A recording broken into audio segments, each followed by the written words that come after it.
trazendo mais informações relacionadas às eleições, o PSD foi o partido que mais elegeu prefeitos no primeiro turno dessas eleições municipais. E como que esse feito do partido pode ser usado para a busca de espaço no governo? Quem conta é o Bruno Pinheiro, que vai chegar agora com mais bastidores e informações para a gente. Fala aí, meu amigo, bem-vindo. Oi, Evandro, que bom falar contigo. Ótima tarde. Justamente eu ouvi alguns nomes hoje numa retomada após a eleição. A Câmara está um pouco mais agitada, naquele clima de retorno de aula, sabe? Conversando ali, uma confraternização. E aí, nessa configuração sobre o resultado eleitoral, não há ali uma expectativa de que isso possa interferir, inclusive na eleição de sucessão de Arthur Lira. Eles acham que isso não. Mas eu ouvi que Gilberto Kassab é um ótimo jogador e que ele vai saber explorar esse resultado eleitoral. De qual maneira? Lá dentro do governo, no Palácio do Planalto, que seria o quê? Uma tentativa de ganhar mais espaço, tanto na esplanada dos ministérios, quanto também em secretarias. Já alguns outros nomes que eu ouvi um pouco mais ligados ao ex-presidente Jair Bolsonaro, acreditam que o seguinte, que Gilberto Kassab está de olho mesmo na sucessão do governador de São Paulo. Então, que isso tudo seria uma força-tarefa para ficar muito maior, para ser reconhecido, respeitado nesse jogo, nesse xadrez eleitoral, mas que ao mesmo tempo com aquela esperança de uma reforma ministerial em janeiro de 2025, que ele consiga acomodar os seus correligionários que foram eleitos agora também, ou que tenha outras indicações para 2025. Então não há nenhuma esperança de que isso possa interferir na sucessão de Arthur Lira, que, de acordo com quem eu conversei, nos últimos 20 dias, ninguém fala sobre eleição da mesa diretora, mas o nome continua sendo Diogo Mota. Então essa exploração do resultado de Gilberto Kassab será lá no Palácio do Planalto e nada aqui dentro do Congresso. E só para terminar, Evandro, houve uma campanha encabeçada pelo deputado Nicolas Ferreira, inclusive, para que não se considerasse, não elegesse ninguém do PSD. Há um entendimento aqui dentro da Câmara que essa campanha não funcionou, que não deu certo, não gerou nenhum resultado e que, muito pelo contrário, o PSD acabou saindo gigante dessa eleição. Evandro?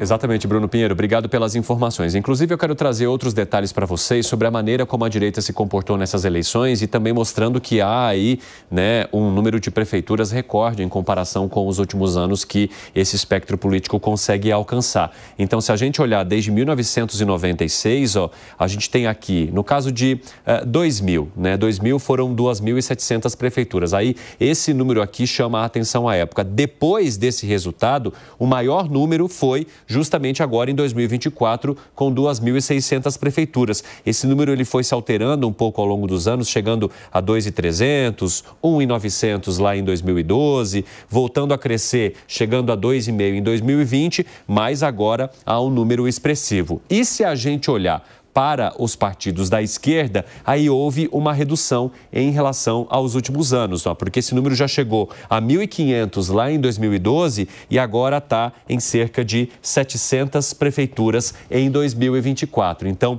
centro e direita vão crescendo ou se mantendo e o centro tem um número muito linear, começando 1,7 em 96, mas se mantendo de 2 a 2,1 em 2024. Então, esse número ele se mantém, ele é constante, a direita vai crescendo, mas a esquerda vai diminuindo. O que isso indica sobre também o interesse do eleitorado brasileiro a respeito da direita e da esquerda aqui no país, Gustavo Segré? Quando a gente faz a polarização a nível nacional, esse confronto de esquerda, direita, o outro e um, pega a atenção do eleitor. Mas quando estamos falando de eleições de prefeituras e vereadores, dá a sensação de que o fato de ser de esquerda e direita não tem a relevância que tem na polarização presidencial ou de governador. Vou dar um exemplo. Eu conversava outro dia com um amigo que mora no interior de Santa Catarina. Aí ele me contou, ganhou fulano e tal. De que partido é? E ele falou, não sei. Como não sabe? Não sei. Porque é a pessoa. É o que ele faz, é como ele trata aos cidadãos, aos habitantes dessa região. Tem cidades muito pequenas, inclusive. E esses acordos, inclusive, de um centro com alguma das posições, mostra que tem muita variabilidade no conceito da ideologia e não tanto na proposta. É a pessoa, quando a gente escutava o Boulos, o Nunes e o Marçal, fecha o olho e me diga qual é o autor da proposta. Muitas vezes era a mesma.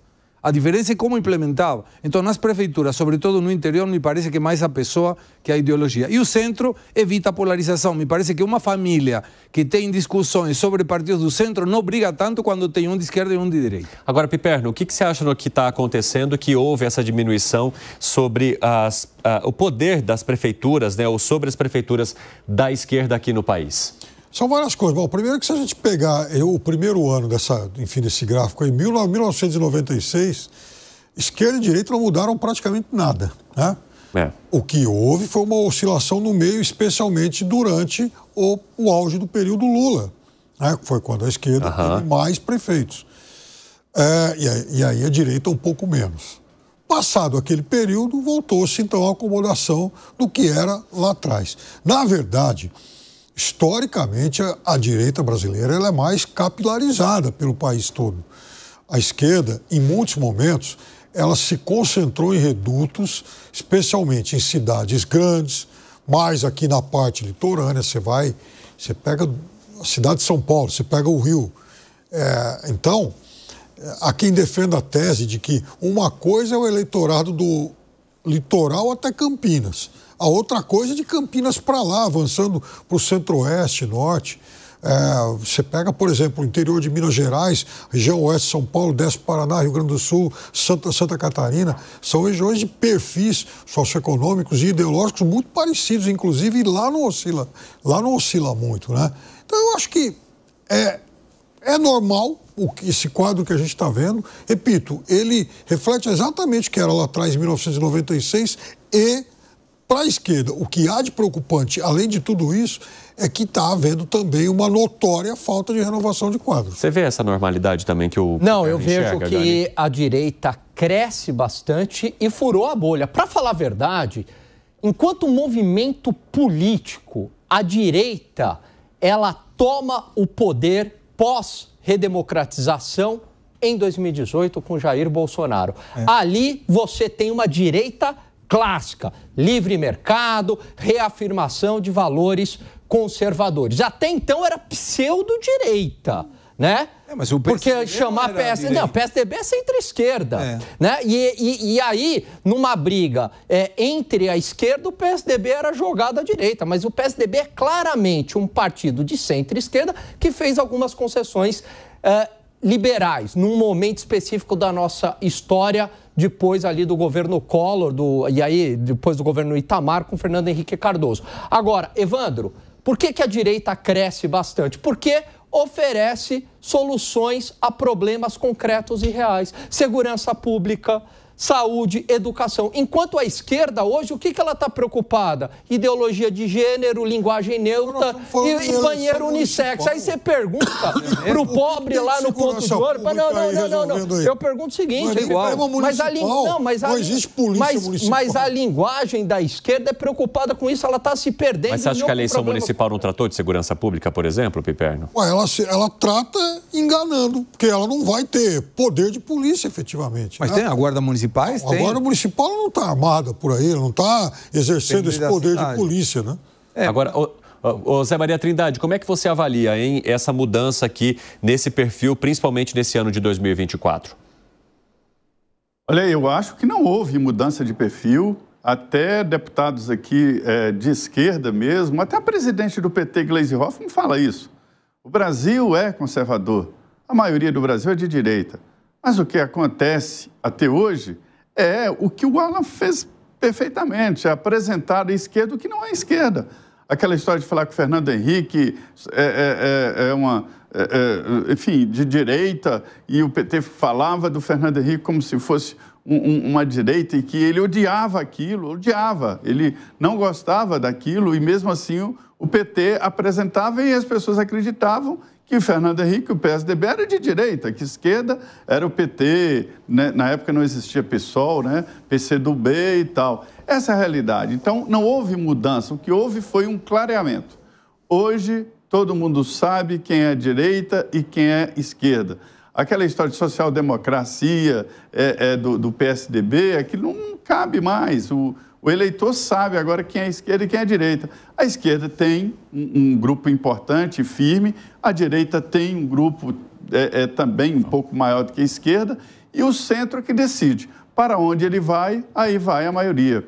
Eu lembro aqui, Cine, que eu sempre falei aqui, não estão dizendo sobre a importância do Kassab. Eu falava assim, olha, não estão falando sobre isso, e eu falava sobre a presidência da Câmara, ele domina o processo, Kassab domina o processo da presidência da Câmara. O PT não terá opção a não ser apoiar o candidato do Kassab à presidência da Câmara dos Deputados. E ele é citado aqui entre os políticos como o grande CEO de um partido político. Nasceu grande o partido dele. E esse resultado ele é programado. Ele foi atrás de candidatos lá e os candidatos que teriam mais chance. Então foi assim que se criou essa maioria. Quer dizer, é tudo muito planejado, né? Não é em cima da hora. Há algo que é plantado lá atrás e que depois Kassab vai colhendo com muito gosto ao longo dos anos aí junto com o PSD.